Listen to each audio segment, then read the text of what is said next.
Bienvenidos amigos. Las aventuras, hazañas y posterior derrota del Afrika Korps de Rommel son más que conocidas. Del mismo modo, es conocida la constante falta de suministros que padecieron las tropas del Eje en el norte de África. Las acciones tácticas de los contingentes suelen ser bastante más explicadas en detalle que las vicisitudes y carencias de la logística intercontinental que tenía que aprovisionar a las tropas.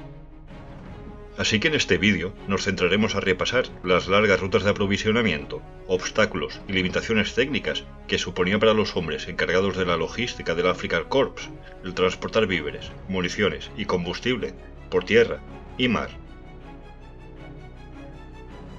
Repasando brevemente, y como sabéis, las tropas italianas en el norte de África estaban siendo constantemente empujadas por los soldados del Reino Unido y sus aliados, que las hacían retroceder. El canciller alemán decidió enviar un contingente que ayudase a Italia a detener el avance británico. Una parte del alto mando alemán le hacía llegar al canciller que tomara el total control de las tierras mediterráneas de África hasta más allá del canal de Suez, e incluyendo este, daría la posibilidad de abrir un nuevo frente en el este soviético. Pero el objetivo principal del comandante de las Fuerzas Armadas alemanas fue el de enviar un contingente mínimo para sostener el frente, creando así una línea estable. A partir de este concepto fueron organizadas las cadenas de logística, preparadas para fornecer la línea del frente situada alrededor de 600 kilómetros del principal puerto libio, Trípoli, ciudad donde desembarcaría el ejército alemán. Aunque para hacer llegar los suministros sería necesario la intervención de la marina italiana, que los forneciera a través del Mediterráneo. Un mar donde el poder de la Fuerza Aérea Británica y de la Royal Navy sería una constante amenaza. Los principales puertos italianos de los cuales zarpaban los convoyes de suministros eran Nápoles, Bari, Brindisi y Taranto, con el apoyo de los puertos de Albania. En su ruta a Trípoli, la isla de Malta y fuerte base militar británica fue una constante piedra en el zapato para los países del Eje, obligando a los convoyes a trazar un itinerario lo más alejado posible de ella, navegando cerca de las costas bálticas y hacia el este, para cambiar de rumbo hacia el oeste, bordeando las costas libias, en vez de perfilar una ruta mucho más directa y lógica hacia Trípoli. Aunque este detalle parezca insignificante, estas rutas resultaban ser el doble de lo necesario, con el consecuente incremento de gasto de combustible y desgaste mecánico. Recordando que la escasez de combustible también afectaba a Italia. Más adelantado el conflicto, y estando el puerto de Tobruk en manos alemanas, se creó otra ruta marítima. Pero esto supuso grandes pérdidas al ser atacadas desde Egipto, tornándola poco viable, siendo el puerto de Bengasi la única otra opción factible, aunque en breve veremos estos puertos en más detalle. Destacar que la zona roja procedente de Malta es apenas ilustrativa, ya que el alcance de la Fuerza Aérea Inglesa dependía del modelo del aeroplano, y en el caso de la Royal Navy, el alcance de los buques superan varias veces la zona marcada. Trípoli fue el mejor puerto, en cuanto a capacidad se refiere, del que dispuso el bloque del Eje. Aún y así, sus limitaciones eran claras, pudiendo albergar al mismo tiempo un máximo de 5 buques de carga, o apenas 4 de transporte de tropas. Trípoli tenía la capacidad de descargar 45.000 toneladas de suministro por mes, siendo la necesidad de las tropas italo-germanas para mantenerse plenamente operativas de 70.000 toneladas. Ya desde el principio era evidente que habría una crisis logística.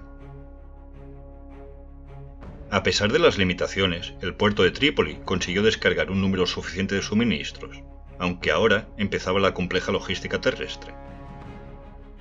Las tropas alemanas fueron trasladadas a Sirte, cerca del frente, alrededor de 500 kilómetros del punto de desembarco. Para transportar hasta este punto los suministros necesarios, el alto mando alemán calculó que serían necesarios 39 convoyes terrestres, compuestos cada uno por 30 vehículos de 2 toneladas, realizando 4 o 5 viajes de ida y vuelta mensuales. Estos convoyes serían necesarios apenas para la división motorizada alemana, faltando aún los suministros de las 2 divisiones blindadas. Este volumen del parque motorizado de suministro era mayor hasta en 10 veces lo preparado para el mismo número de tropas en el frente soviético, por tener un ejemplo. En la práctica, y con las líneas mucho más estiradas de lo previsto, produjo que un 35% de estos vehículos necesitasen en algún momento del trayecto ser reparados. Con estas estadísticas, salta a la vista que apenas el sistema logístico dedicado al mantenimiento fue grande y complejo. A pesar de las dificultades, la logística estaba preparada para abastecer a la línea del frente, que se encontraba a unos 600 kilómetros de Trípoli. Pero tras la primera ofensiva de Rommel, obtuvo un avance de casi 1000 kilómetros más, dejando el mayor puerto libio a casi 1600 kilómetros de distancia, cerca de 3 veces la distancia inicial prevista. Distancia que sería superada tras la segunda gran ofensiva del Afrika Korps, que extendería la línea de suministros mucho más allá de lo razonable. Tras este avance, las fuerzas alemanas en el norte de África tenían ahora a su disposición los puertos de Bengasi y Tobruk. Como hemos visto, el DAK necesitaba de 70.000 toneladas de suministro por mes. El puerto de Trípoli garantizaba la descarga de 45.000 toneladas. El puerto de Bengasi tenía una capacidad teórica de 81.000 toneladas, aunque en realidad su volumen rondaba los 24.000. Tobruk, con una capacidad de 45.000 toneladas, raramente superó las 18.000 por mes. Este último puerto, Tobruk, por su cercanía al frente, era el ideal para ser la nueva base de apoyo logístico. Pero los convoyes que zarpaban de Italia con este destino aumentaron drásticamente sus pérdidas, tornando los puertos de Trípoli y Bengasi los más seguros. Por si fuera poco, ambos puertos eran atacados con bombarderos B-24 diariamente durante la noche. O cuando los aliados sabían que había llegado grandes buques a Bengasi, lanzaban ataques para dañar o hundir estos barcos en el propio puerto. Los suministros, tropas de reemplazo y los nuevos vehículos tan necesarios, siendo presionados constantemente, tornaban a ser más viables al ser transportados a Trípoli, nuevamente a una distancia dramáticamente lejana. Por mar, a los buques de carga tampoco les resultaba un camino fácil dirigirse a las costas norteafricanas, donde principalmente los submarinos ingleses causaron estragos, hundiendo 3 de los mayores buques de transporte de tropas. Y ya desde mediados de octubre de 1941, los italianos empezaron a transportar tropas casi que exclusivamente en destructores. En muchas ocasiones se consiguió desembarcar las tan deseadas 70.000 toneladas de suministro, pero otras tantas veces no se conseguía tal cifra. Y de todos modos, aún eran necesarios centenares de kilómetros de polvorientas carreteras para conseguir llevarlos al frente. En momentos clave, de las 30.000 toneladas de combustible que necesitaba Rommel, disponía a duras penas de 8.000. Las únicas soluciones posibles para remediar las intendencias de la logística serían capturar Malta, expandir las instalaciones portuarias de Trípoli y Bengasi, o construir una línea de ferrocarril de más de 1.500 kilómetros desde Trípoli hacia el este.